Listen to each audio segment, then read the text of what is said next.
परिचय। आज रॉय और उसका भाई अजीत एक पार्क में टहल रहे हैं। पार्क में आनंद लेने के लिए कई खेल और सवारियां हैं। अजीत रॉय से सीसॉ पर खेलने की जिद करता है। रॉय सकारात्मक उत्तर देते हुए सीसॉ की ओर बढ़ता है। जब वे दोनों सीसॉ पर बैठे तो सीसॉ संतुलन में नहीं था। फिर रॉय स्वयं को सीट पर आगे की ओर धक्का देता है। अब सीसॉ संतुलित हो जाता है और वे सवारी का आनंद लेते हैं। सवारी के बाद अजीत रॉय से पूछता है कि उसने सीसॉ को किस प्रकार संतुलित किया। रॉय उसे बताता है कि सीसा बल आघूर्ण के सिद्धांत पर कार्य करता है। जब दो बराबर और विपरीत बल किसी सतह के किनारों पर कार्य करते हैं तो केवल घूर्णन गति ही उत्पन्न होती है, अन्यथा कोई गति उत्पन्न नहीं होती। अपने दैनिक जीवन में हम घूर्णन गति के कई उदाहरण देखते हैं। आइए अब कणों और घूर्णन गति के निकाय के बारे में और अध्ययन करें। उद्देश्य। इस पाठ के अंत में आप निम्न करने में सक्षम हो जाएंगे। घूर्णन गति को परिभाषित करना, द्रव्यमान केंद्र को परिभाषित करना, द्रव्यमान केंद्र की गति की गणना करना, कणों के एक निकाय के रेखीय संवेग की व्युत्पत्ति करना, सदिश गुणनफल और कोणीय वेग की गणना करना, बल आघूर्ण और कोणीय संवेग को परिभाषित करना, एक दृढ़ पिंड की साम्यावस्था को समझना, जड़त्व आघूर्ण की गणना करना, घूर्णन में किए गए कार्य और कोणीय संवेग का विश्लेषण करना और लुढ़कती हुई गति को समझना। परिभाषा। घूर्णन गति हमारे दैनिक जीवन में सामान्य है। पहिए, स्पिनिंग टॉप, पंखे के ब्लेड, मेरी गो राउंड सभी घूर्णन गति करते हैं। एक पिंड को शुद्ध घूर्णन गति में कहा जाता है यदि पिंड के सभी कण एक वृत्ताकार मार्ग में इस प्रकार से गति करें कि इन वृत्तों के केंद्र एक ही सीधी रेखा पर स्थित हों, जिसे घूर्णन अक्ष कहा जाता है। द्रव्यमान केंद्र। किसी पिंड के द्रव्यमान बिंदु के केंद्र को एक ऐसे बिंदु के रूप में परिभाषित किया जाता है जहां पिंड के पूरे द्रव्यमान को केंद्रित माना जा सकता है। यह एक काल्पनिक बिंदु होता है। पूरे पिंड को इसके द्रव्यमान केंद्र द्वारा प्रतिस्थापित किया जा सकता है। एक पिंड के द्रव्यमान केंद्र की स्थिति। एक दृढ़ बिंदु के चारों ओर पिंड के द्रव्यमान बिंदु के केंद्र के द्रव्यमान का आघूर्ण उस दृढ़ बिंदु के चारों ओर इसके सभी द्रव्यमान कणों के द्रव्यमानों के आघूर्णों के योगफल के बराबर होता है। यदि पिंड n द्रव्यमान कणों से मिलकर बना है तो द्रव्यमान केंद्र की स्थिति सदिश को इस प्रकार व्यक्त किया जाता है। r सदिश बराबर m1 r1 सदिश प्लस m2 r2 सदिश प्लस इसी प्रकार mn rn सदिश तक बटे m1 प्लस m2 प्लस इसी प्रकार प्लस mn तक। उपरोक्त संबंध को सारांशित करने पर हमें प्राप्त होता है r सदिश बराबर mi का योग i बराबर 1 से n तक गुणा ri सदिश बटे mi का योग i बराबर 1 से n तक। एक पिंड के द्रव्यमान बिंदु का केंद्र दो द्रव्यमान कणों से मिलकर बनता है जो सदैव उन्हें मिलाने वाली रेखा पर स्थित होते हैं। द्रव्यमान केंद्र की गति। द्रव्यमान केंद्र की गति का समीकरण इस प्रकार है। v सदिश बराबर dr सदिश बटे dt, दोनों पक्षों में m से गुणा करने पर और समय t के सापेक्ष अवकलन करने पर हम प्राप्त करते हैं m dv सदिश बटे dt बराबर mt वर्ग r सदिश बटे dt वर्ग। इस समीकरण को इस प्रकार लिखा जा सकता है, m dv सदिश बटे dt बराबर f सदिश। निकाय के द्रव्यमान केंद्र के पदों में कार्य करते समय हम आंतरिक बलों, आंतरिक गति और आंतरिक संरचना पर ध्यान नहीं देते हैं। हमें केवल निकाय पर कार्यरत बाह्य बलों पर ही ध्यान देने की जरूरत होती है। निकाय के संवेग और निकाय के द्रव्यमान केंद्र के संवेग के मध्य संबंध mv सदिश बराबर m1 v1 सदिश जमा m2 v2 सदिश जमा इसी प्रकार mn vn सदिश तक। इस समीकरण को इस प्रकार लिखा जा सकता है, mv सदिश बराबर mi के गुणनफल का योग i बराबर 1 से n तक और vi सदिश r तक। इस प्रकार हम निष्कर्ष निकालते हैं कि निकाय का कुल संवेग द्रव्यमान केंद्र के संवेग के समान है। निकाय के द्रव्यमान केंद्र पर कार्यरत बल और अलग अलग कणों पर कार्यरत बलों के मध्य संबंध ma सदिश बराबर m1a1 सदिश प्लस m2a2 सदिश प्लस इसी प्रकार mnan सदिश तक। उपरोक्त समीकरण में न्यूटन के गति के द्वितीय नियम को लागू करने पर हम प्राप्त करते हैं F सदिश बराबर F1 सदिश प्लस F2 सदिश प्लस इसी प्रकार Fn सदिश तक। हम निष्कर्ष निकालते हैं कि द्रव्यमान केंद्र पर कार्यरत बल निकाय के अलग अलग कणों पर कार्यरत बलों के सदिश योगफल के बराबर होता है। कणों के एक निकाय का रेखीय संवेग। यदि सदिश F निकाय पर कार्यरत कुल बाह्य बल हो, M निकाय का द्रव्यमान हो और सदिश V निकाय के द्रव्यमान केंद्र का वेग हो, तो द्रव्यमान केंद्र की गति का समीकरण F सदिश बराबर M और सदिश V के गुणनफल का d बटे dt।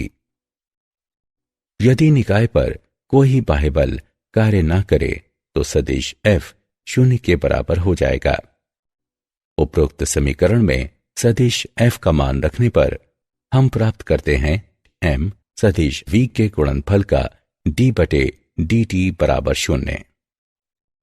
इस समीकरण को इस प्रकार लिखा जा सकता है, सदिश mv बराबर नियतांक। हम निष्कर्ष निकालते हैं कि यदि निकाय पर कोई बाह्य बल कार्य न करे तो निकाय का कुल संवेग नियत होता है। यह संवेग संरक्षण का नियम है। जब m का मान नियत हो तो सदिश v भी नियतांक के बराबर होता है। हम निष्कर्ष निकालते हैं कि यदि निकाय पर कोई बाह्य बल कार्य न करे तो इसका द्रव्यमान केंद्र एक सीधी रेखा में एक समान रूप से गति करता है। दो सदिशों का सदिश गुणनफल। दो सदिशों p और q का सदिश गुणनफल एक सदिश r होता है। इस प्रकार की r का परिमाण बराबर pq sin थीटा, जहां p और q के परिमाण हैं और थीटा दोनों सदिशों के बीच का कोण है। r p और q वाले समतल के लंबवत है। यदि हम सदिशों p और q के समतल के लंबवत रेखा के चारों ओर दाहिने हाथ की उंगलियों को मोड़ें और यदि उंगलियां p से q की दिशा में मुड़ी हुई हों तो फैला हुआ अंगूठा r की दिशा को इंगित करता है। कोणीय वेग और रेखीय वेग से इसका संबंध। कोणीय विस्थापन के परिवर्तन की दर को कोणीय वेग कहते हैं।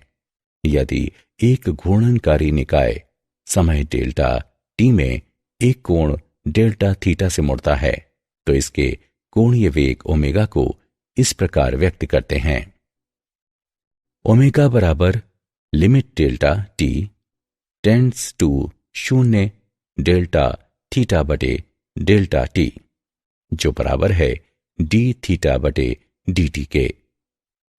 एक घूर्णनकारी पिंड का कोणीय वेग एक सदिश राशि है और ये घूर्णन अक्ष के समांतर कार्य करता है और इसकी अनुभूति को दक्षिण हस्त नियम द्वारा व्यक्त किया जाता है। पिंड के सभी कण एक ही कोणीय वेग से घूर्णन करते हैं, लेकिन उनकी चाल अलग अलग होती है। इस प्रकार r त्रिज्या के एक वृत्ताकार मार्ग में गतिमान एक कण का रेखीय वेग v होता है। v बराबर r गुणा ओमेगा। कोणीय त्वरण।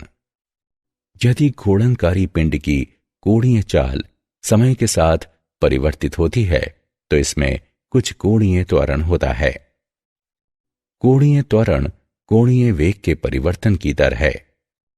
कोणीय त्वरण को अल्फा से व्यक्त किया जाता है, जो बराबर है limit delta t tends to 0 delta omega बटे डेल्टा t, जो बराबर है d ओमेगा बटे dt के।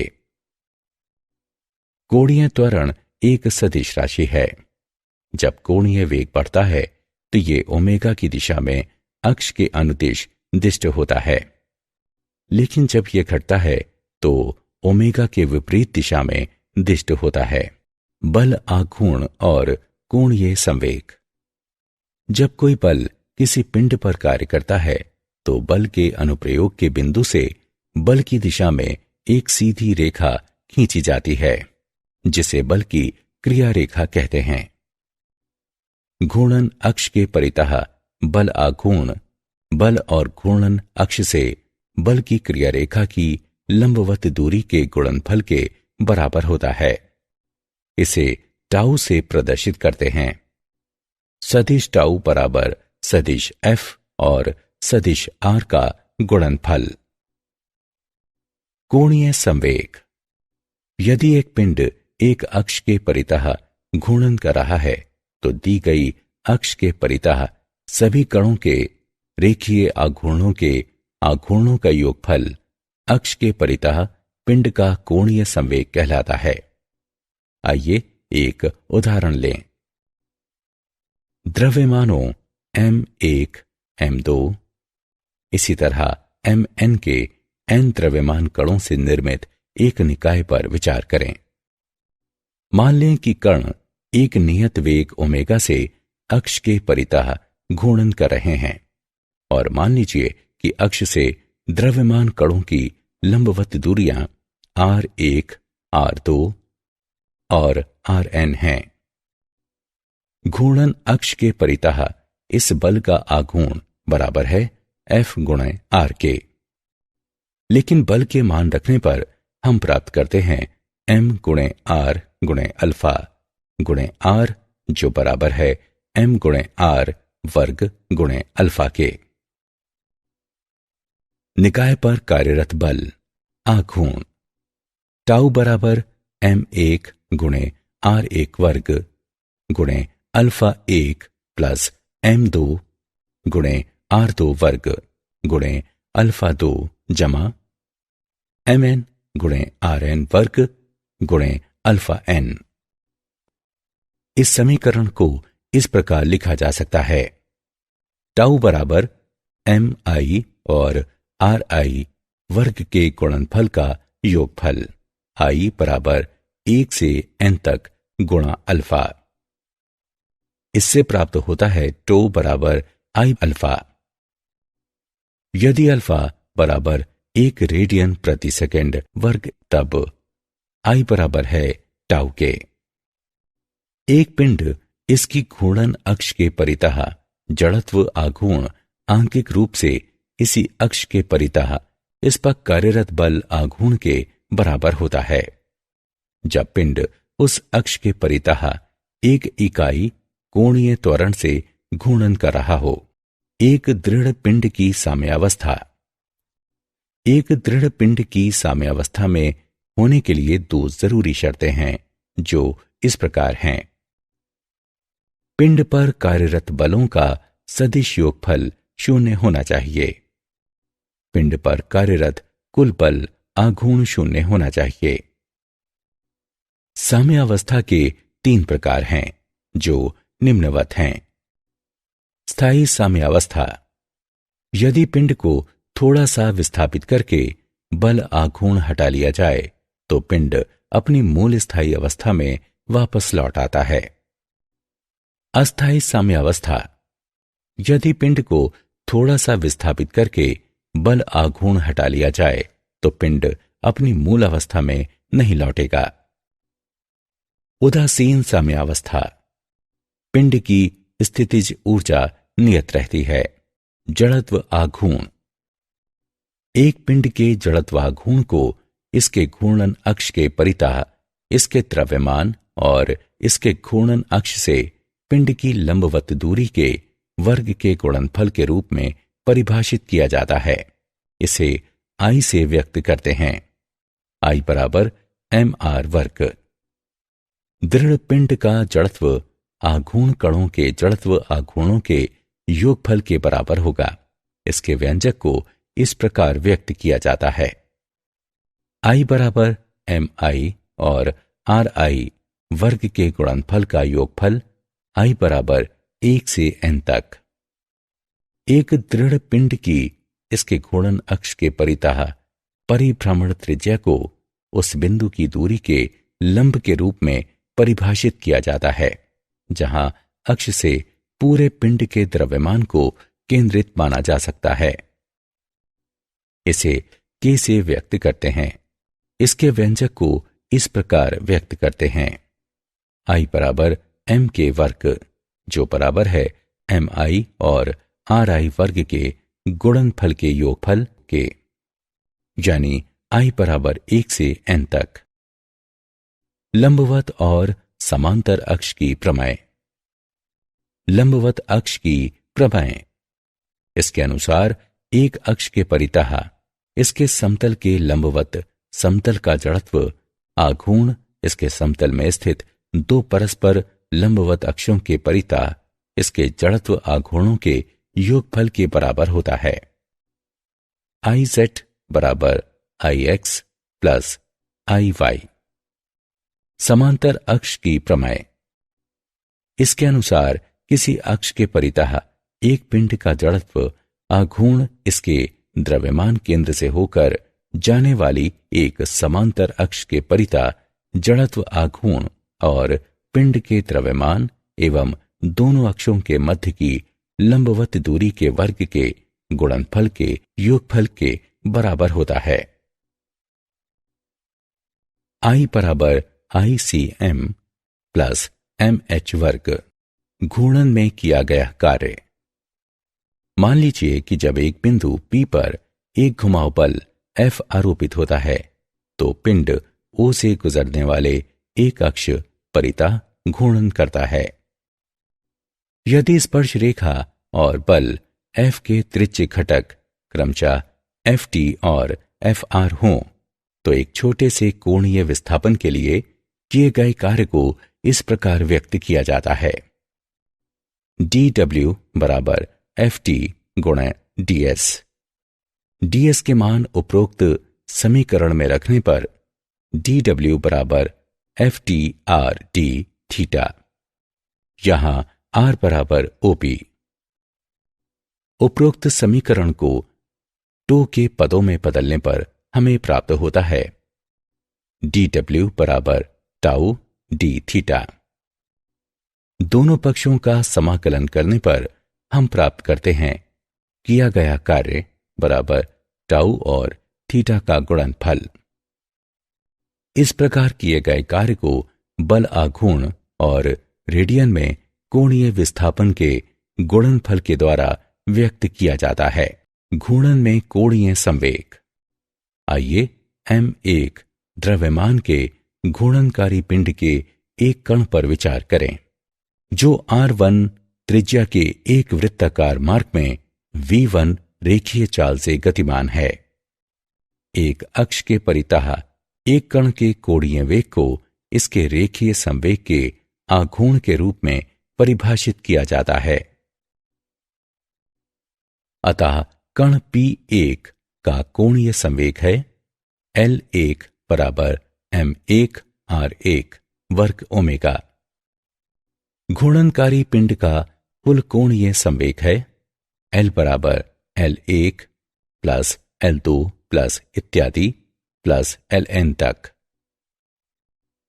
उपरोक्त समीकरण में L के मान रखने पर हम प्राप्त करते हैं बराबर M1 R1 वर्ग ओमेगा प्लस M2 R2 वर्ग ओमेगा प्लस Mn Rn वर्ग ओमेगा। इस प्रकार हमें निम्न परिणाम प्राप्त होता है। L बराबर I ओमेगा। लुढ़कती हुई गति। पिंड की घूर्णनकारी गति के साथ संयुक्त एक सतह से एक पिंड की गति इस प्रकार की सतह के साथ संपर्क में पिंड पर बिंदु तात्कालिक रूप से विरामावस्था में हो। हमारे पास घूर्णन गति के निम्नलिखित 3 नियम हैं। एक पिंड नियत कोणीय वेग से एक अक्ष के परितः लगातार तब तक घूमता रहता है जब तक कि इस पर कुछ बल आघूर्ण आरोपित नहीं होता। कोणीय संवेग के परिवर्तन की दर आरोपित बल आघूर्ण के बराबर होती है। एक पिंड पर कार्यरत प्रत्येक बल आघूर्ण के लिए किसी अन्य पिंड पर कार्यरत बराबर और विपरीत बल आघूर्ण होता है। घूर्णन गतिज ऊर्जा। एक दी गए अक्ष के परितः घूर्णनकारी दृढ़ पिंड की कुल गतिज ऊर्जा उस अक्ष के परितः सभी घटक कणों की गतिज ऊर्जाओं के योगफल के बराबर होती है। घूर्णन गतिज ऊर्जा बराबर 1/2 M1 R1 वर्ग ओमेगा वर्ग प्लस 1/2 M2 R2 वर्ग ओमेगा वर्ग प्लस इसी प्रकार 1/2 Mn Rn वर्ग ओमेगा वर्ग तक। समीकरण को सारांशित करने पर हम प्राप्त करते हैं घूर्णन गतिज ऊर्जा बराबर 1/2 M और R वर्ग के गुणनफल का योगफल गुणा ओमेगा वर्ग। लेकिन हम जानते हैं कि mr वर्ग का योगफल दी गई अक्ष के परितः दृढ़ पिंड के जड़त्व आघूर्ण के बराबर होता है। इसलिए घूर्णन गतिज ऊर्जा बराबर 1/2 I ओमेगा वर्ग। एक दिए गए अक्ष के परितः एक दृढ़ पिंड का जड़त्व आघूर्ण आंकिक रूप से इसकी घूर्णन गतिज ऊर्जा के दोगुने के बराबर होता है जब यह इकाई कोणीय वेग से घूर्णन कर रही हो। क्या आप जानते हैं द्रव्यमान केंद्र की स्थिति पिंड के आकार पर निर्भर करती है। दिए गए आकार के लिए ये पिंड में द्रव्यमान के वितरण पर निर्भर करती है। ये पिंड के भारी भाग के निकट होता है। एक समान गुरुत्वीय क्षेत्र में द्रव्यमान केंद्र और गुरुत्व केंद्र संपाती होते हैं। दृढ़ पिंड पर कार्यरत सभी बाह्य बल आघूर्णों का सदिश योगफल 0 होना चाहिए। सारांश। आइए हमने जो कुछ सीखा है उसे संक्षेप में दोहराएं। किसी पिंड के द्रव्यमान बिंदु के केंद्र को एक ऐसे बिंदु के रूप में परिभाषित किया जाता है जहां पिंड के पूरे द्रव्यमान को केंद्रित माना जा सकता है। एक पिंड के द्रव्यमान बिंदु का केंद्र 2 द्रव्यमान कणों से मिलकर बनता है जो सदैव उन्हें मिलाने वाली रेखा पर स्थित होते हैं। द्रव्यमान केंद्र पर कार्यरत बल निकाय के अलग अलग कणों पर कार्यरत बलों के सदिश योगफल के बराबर होता है। यदि निकाय पर कोई बाह्य बल कार्य न करे तो निकाय का कुल संवेग नियत रहता है। यह संवेग संरक्षण का नियम है। एक घूर्णनकारी पिंड का कोणीय वेग एक सदिश राशि होता है और ये घूर्णन अक्ष के समांतर कार्य करता है और इसकी अनुभूति दक्षिण हसत नियम के द्वारा की जाती है। घूर्णन अक्ष के परितः बल आघूर्ण बल और घूर्णन अक्ष के परितः बल की क्रिया रेखा की लंबवत दूरी के गुणनफल के बराबर होता है। दृढ़ पिंड का जड़त्व आघूर्ण कणों के जड़त्व आघूर्णों के योगफल के बराबर होगा।